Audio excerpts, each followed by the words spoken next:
used to hearing nothing from him for days on end. By the time they discover he's missing, he could be dead.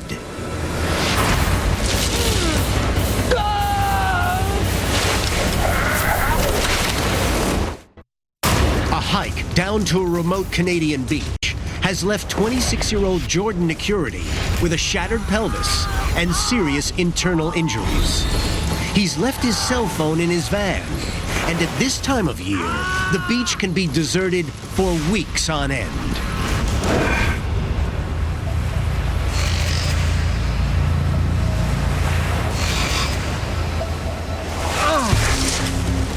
Now I'd sort of stopped hoping that someone was going to come down and find me, and realized I would have to find people as opposed to them finding me.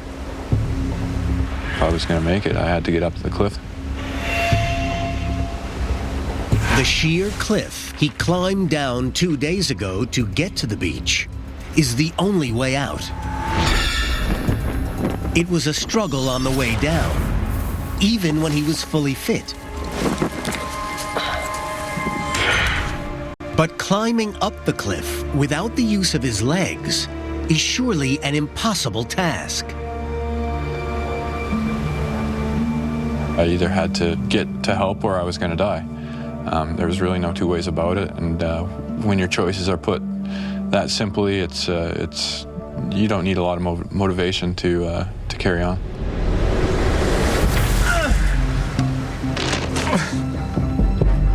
You can do it.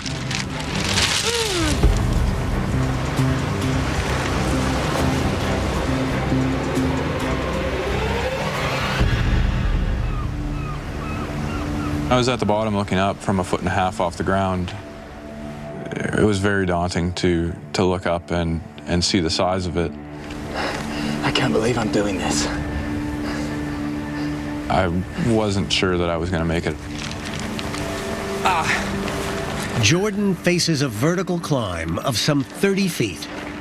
He'll have to rely on the strength in his arms to haul his entire body weight up the rope. Here we go. But there is no alternative. If he doesn't attempt the climb, he will die on the beach. 1, 2,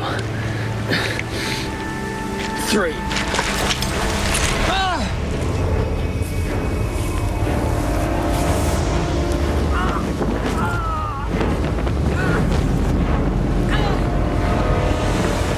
My hands were more hamburger than hands, and just with my strength, my injuries, the odds were definitely stacked.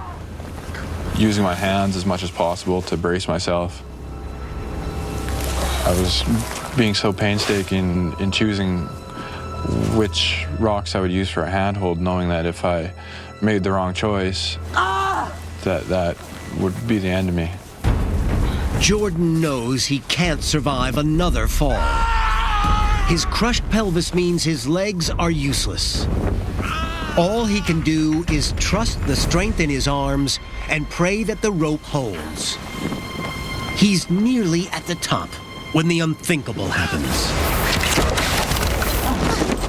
The rope came undone from the tree that it was attached to, and I was very lucky not to tumble back down when that gave way. Luckily, it gave me half a second to reach over and grab the nearest rock and somehow keep from falling. Shouldn realizes with horror that his arm muscles are about to give out. My arms were just dead logs, and my grip was becoming weaker and weaker, and it was becoming apparent that something, one way or another, was going to happen pretty soon. It was the scariest point of the whole thing. If he slips now, then his grueling 2-day ordeal will have been in vain. If I made a wrong move here, I was either going to die or be paralyzed.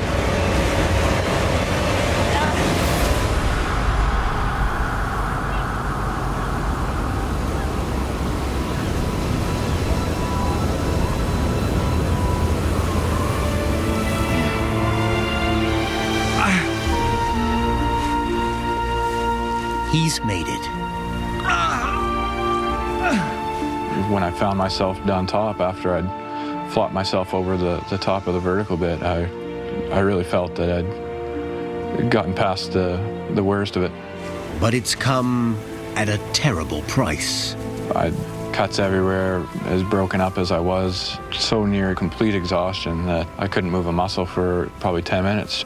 But I'd felt like I'd just climbed Everest.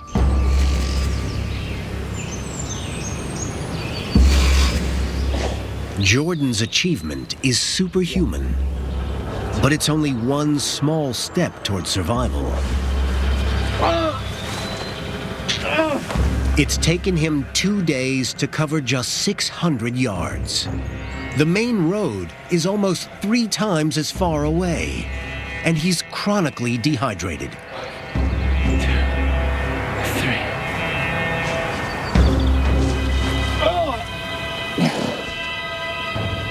The toll from the climb up was pretty apparent, but I knew I had to keep going.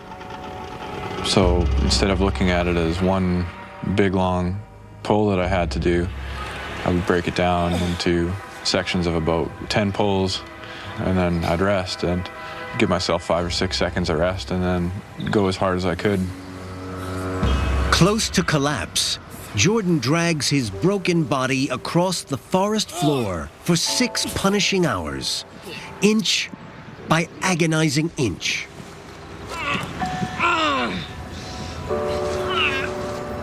As the light starts to fade once again, Jordan claws his way to a picnic table. In spite of his agonizing injuries, he's somehow dragged his shattered body on an epic journey of nearly a mile and up a sheer cliff face. But now he's exhausted all his physical and mental reserves. I could feel that my health was getting worse. I couldn't go any further forward. Pretty much figured that I wasn't going to be making it out no matter what I did.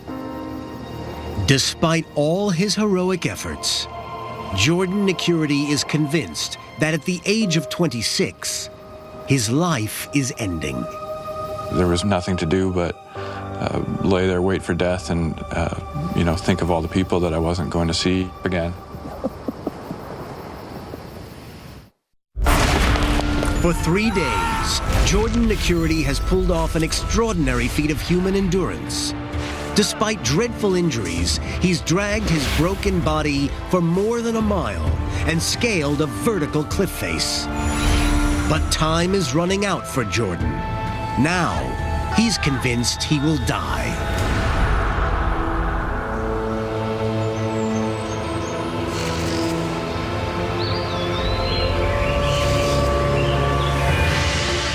By some miracle, Jordan survives the night.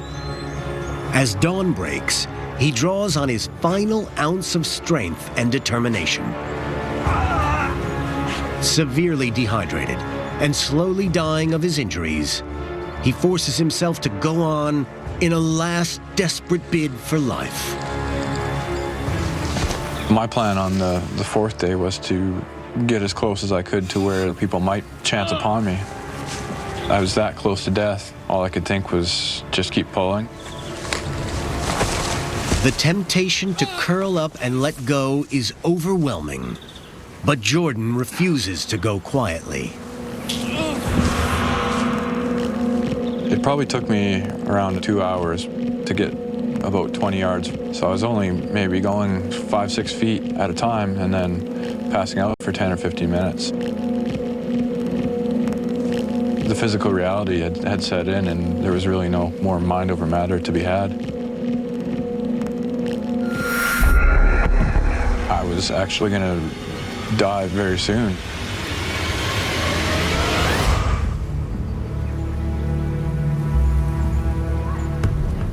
Then, he hears voices. He thinks the sound is hikers on a nearby trail. Help me, please. It was my first real chance of rescue. Please help me. I yelled as loud as I could to attract their attention. Help. Help. But Jordan's yells emerge as barely a whisper. Help me, please. The voices melt away into the trees. It just seemed like it was just the cruelest joke. I was thinking that was my chance. That was it. The despair I felt at getting so close to being rescued, I've never felt that much bleakness in my life.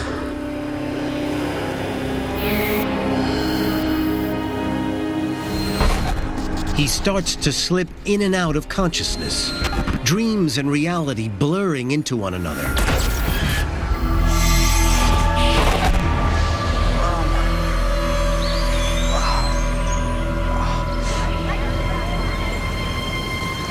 The sounds of voices return, just feet away.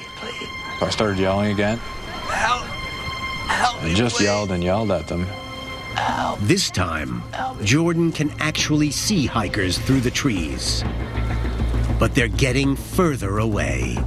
Every step they were taking my survival with them. Please help me! The last two people in the group were probably about 2 steps away from being out of sight behind these trees.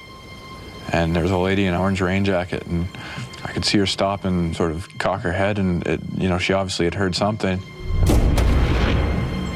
She started looking around and took a few steps back in my direction and finally saw me.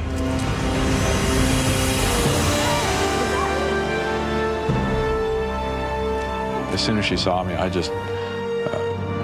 can't even describe how relieved I was. I just watched them run towards me and just thought to myself, well, I've done my part, I'm your problem now. It was beyond joy, it was beyond anything. This was a chance at life again here. You hear me? You hear me? Jordan's 4-day ordeal would have finished most people, but his stubborn refusal to give up saved his life.